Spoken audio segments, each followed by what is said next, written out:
있습니다. 소비자들의 권리와 이익을 보호하기 위한 법들을 일반적으로 레몬법이라고 부른다고 합니다.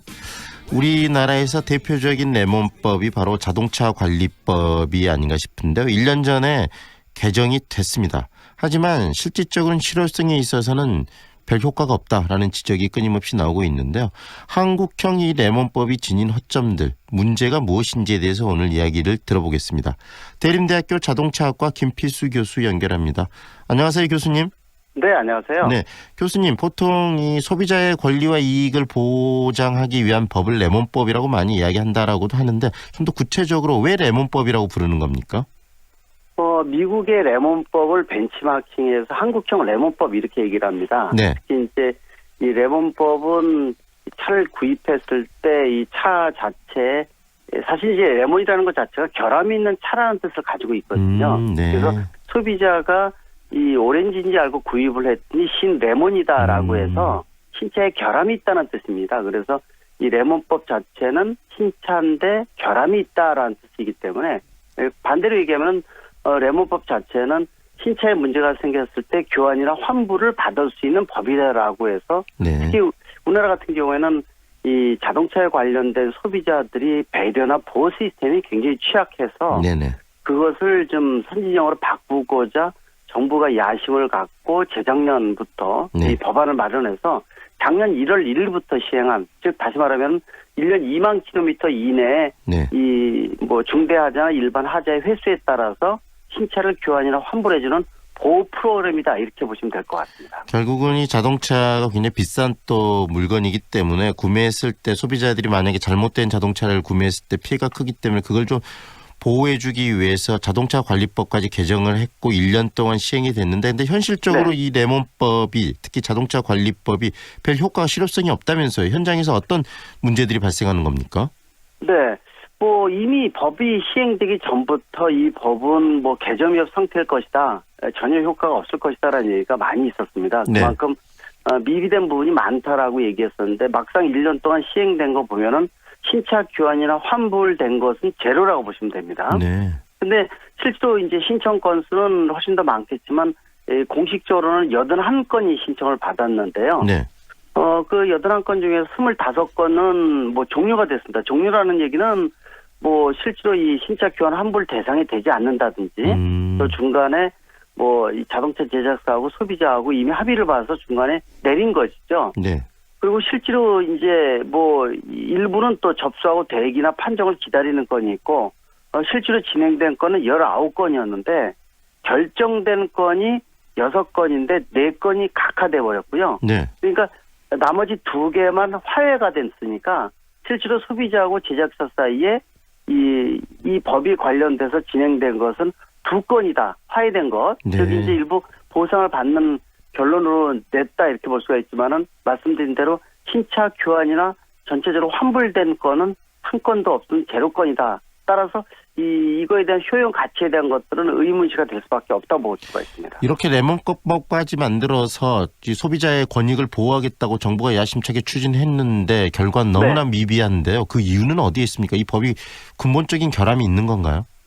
그렇습니다. 뭐 굉장히 많지만은 크게 3가지 정도로 보고 있습니다. 네. 미국의 레몬법을 벤치마킹한 건 좋은데 미국의 레몬법이 잘 통용이 돼서 자동차 제작사에서 신차 교환이나 환불이 잘 되는 이유를 잘 봐야 되거든요. 네. 그 배경에는 적극적으로 제작사가 나설 수밖에 없는 근본적인 이유가 3가지가 있습니다. 첫 번째로는 징벌적 손해배상제가 활성화되어 있는 국가가 미국이라는 겁니다. 네. 즉 징벌적 손해배상제, 이 자동차 제작사가 소비자한테 뭐 은폐나 조작이라든지 또는 축소라든지 속이는 문제가 하나라도 발생을 하면 천문학적인 벌금이라든지 네. 소비자 배상금을 내거든요. 그 금액이 수천억인 경우에도 굉장히 많고요. 도요타 같은 경우에는 1조 4천억인가 된 경우가 있었어요. 네. 그 비용을 아마 뭐 1조 4천억 생각하시면은 회사가 망할 정도거든요. 그렇죠. 네네. 그만큼 축소 이 부분에 대해서 문제가 생기게 되면은 그만큼 부담이 많이 간다는 게 첫 번째고요. 네. 두 번째로는 아마 얘기 들으셨겠지만 우리나라에서 자동차 급발진 문제가 많이 생기고 그렇죠. 있고 사망률도 많이 있던데 네.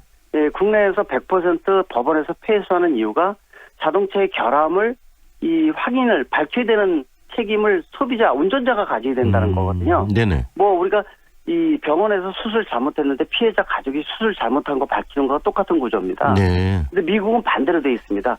자사 차량에 결함이 없다는 거, 결백하다는 것을 자동차 제작사가 밝히게 되는 구조입니다. 네. 그러니까 반대로 돼 있던 거죠, 우리하고요.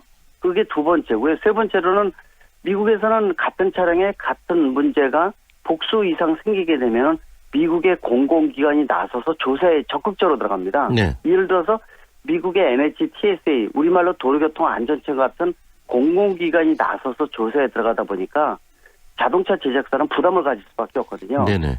말씀드린 이 세 가지가 굉장히 강력하게 작용을 해서 소비자 중심으로 움직인다는 거죠. 네. 그러다 보니까 이 신차 교환이나 환불은 아까 말씀드린 이 세 가지에 의해서 굉장히 미미한 부분들이지 않습니까? 네. 적극적으로 나서서 교환 환불해주고 뭐 정신적 피해라든지 이런 것들도 금전적으로 보상을 해준다든지 이런 적극적인 부분이 많은데 국내에서는 이 세 가지가 전무하다는 겁니다. 그러다 보니까 굳이 나서서 할 이유가 없다. 뭐 철사 안 하더라도 관련 조항, 벌칙 네. 조항도 거의 없거니와 설사 적용을 한다 하더라도 1, 2억 원에 끝나기 때문에 굳이 할 이유가 없어졌다 이렇게 볼 수가 있습니다. 그렇기 때문에 이런 문제를 제기하는 그런 개인들하고 1대1로 이렇게 조정하거나 화해해버리면 모든 것이 끝나는 것이고 그다음에 그런 방식으로 이 앞전에 즉 레몬법 자동차 관리법 개정안 이전과 똑같은 방식으로 있는 업체들이 지금 이 문제를 해결하고 있을 것 같아요. 맞습니다. 그러다 보니까 지금 뭐 말씀드린 세 가지 문제뿐만 아니라 근본적인 문제들도 많이 있거든요. 네네.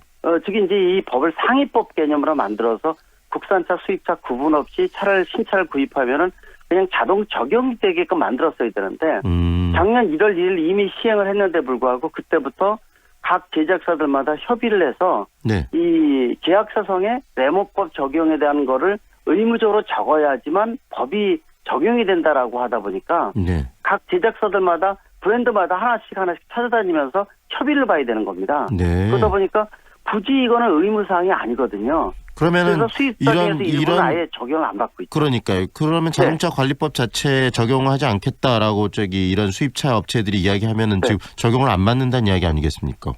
맞습니다. 지금 현재 4개 브랜드가 아예 이거를 뭐 안 하겠다 이렇게 얘기한 브랜드도 네. 뭐 다찌나 마세라티라든지 지프, 크라이슬러 네. 이 4개의 회사 같은 경우에는 지금 적용을 받지는 않고 있다는 거기 때문에 그게 좀 아쉬운 부분이 그겁니다.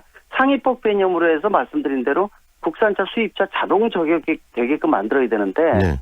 이 법 자체를 제작사마다 하나씩 합의를 해서 진행을 하다 보니까 이런 문제가 생기고 굳이 이렇게 이 거부를 하더라도 이거에 대한 거부권에 대한 어떤 벌칙 조항이나 이런 것이 전혀 없기 때문에 안 하면 그만이거든요. 정말 형식적인 법안인데요. 예, 그렇죠. 유효성이 떨어진다는 얘기입니다. 그러다 보니까 이 법에 대해서 말씀드린 대로 굳이 적용받을 일도 없고요. 네. 또 그 부분에 대해서는 지금 현재로서 이 법이 아니더라도 뭐 적용되는 거 특히 이 한국소비자원에다가 신청을 하면 권고사항으로도 다 나오고 있거든요. 네네. 예, 저도 지금 이거에 대해서는 이 분쟁조정위원회로 활동을 하고 있어서 이미 6, 7년 동안 하고 있는 상황인데요. 네. 그러다 보니까 그 법보다 못하다라는 얘기가 나올 정도일 정도니까 네. 레몬법 자체는 뭐 결함을 갖고 태어났고 지금 네. 2년째 지금도 벌써 아직도 시행을 하고 있지만은 뭐 계속 아마 이 상태로 진행될 걸 가능성이 높지 않나 이렇게 보고 있습니다. 결국은 자동차의 생산업체와 수입 판매업체들의 이익과 이해관계에 너무나 충실한 법이 돼버렸다는 생각이 들어서 안타까운데 정치권에서 이 부분에 대한 개선의 목소리를 좀 내야 되지 않을까라는 생각이 듭니다. 어떻게 보세요? 그 부분은 교수님. 맞습니다. 지금 말씀하신 대로 적극적으로 소비자단체도 이 무용론에 대한 얘기 많이 제기하고 있고요. 실제로 벤치마킹 하려면은 선진국에서 나오는 아까 말씀드린 이런 것들이 네네. 100% 맞진 않더라도 한국형 모델로 좀 선진형으로 도입을 해줘야 되거든요. 네. 근데 정치권이나 이런 입법부 같은 데서 제대로 법을 개정해야 되는데 아직 개정에 대한 움직임은 전혀 없어요. 네. 그러니까 사실 레몬법 자체가 무용론이라는 것이 움직이지도 않고 개정할 의지도 없고 그 시행을 하고 있는데 이게 무슨 의미가 있느냐. 계속 신차 이 구입하는 소비자들은 봄이다, 심지어는 마루타다 이런 얘기가 나올 정도이기 때문에 네. 더더욱 심각성이 개정을 안 하고 있다는 게 더 문제점이 아닌가 이렇게 보고 있습니다. 정치권에서 이런 이벤트성 레몬법이라는 이름을 붙이는 그런 행동만 할 것이 아니라 실질적인 소비자의 어떤 권익을 보호할 수 있는 법안을 꼭 좀 만들었으면 좋겠습니다. 오늘 말씀 오늘 말씀 잘 들었습니다, 교수님. 네, 감사합니다. 지금까지 대림대학교 자동차학과 김필수 교수와 함께했습니다.